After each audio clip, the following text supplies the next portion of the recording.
സവോള വഴറ്റാൻ ഇട്ട് കൊടുത്തേ.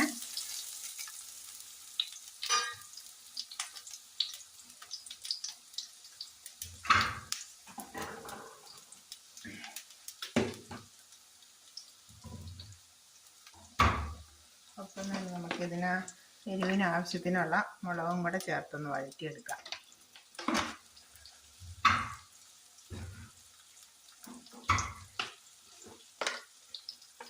ഒരു 1/4 സ്പൂൺ മല്ലിപ്പൊടിയും കൂടെ കൊടുക്കാവേ. നന്നായിട്ട് നമുക്ക് വഴറ്റിയെടുക്കാം.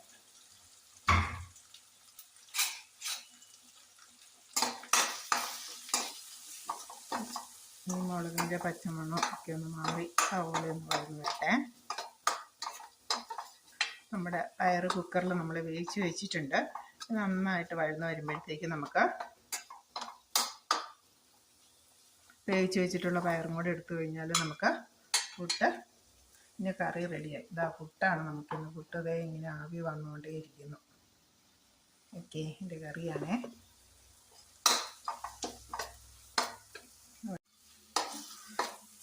നമ്മുടെ സവോളയൊക്കെ വഴന്ന് വന്നിട്ടുണ്ട്.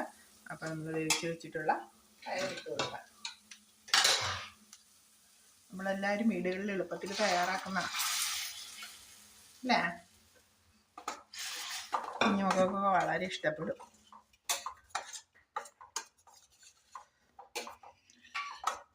ഒന്ന് തിളച്ച് വന്ന് കഴിയുമ്പോഴത്തേക്ക് നമ്മുടെ കറി റെഡിയായി. തലേദിവസം വെള്ളത്തിലിട്ടാണെങ്കിൽ വിസിൽ ഒരു 3 വിസിലടിച്ചാൽ മതി. ഞാൻ ഇപ്പോൾ വെള്ളത്തിലിടാൻ മറന്നു പോയായിരുന്നു. അപ്പോൾ ഒരു 7 വിസിലടിച്ച് നന്നായിട്ട് വെന്ത് കിട്ടിയിട്ടുണ്ട്. ഒരുപാട് വെള്ളം വേണ്ട, പാകത്തിന് ചാറ്.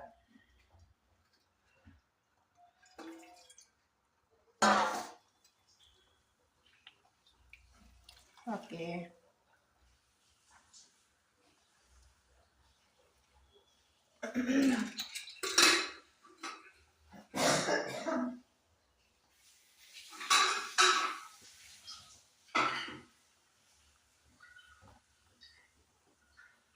അപ്പം നമ്മുടെ പുട്ടും പയർ കറിയും റെഡിയായി. ഓക്കെ, താങ്ക് യു കൂട്ടുകാരെ.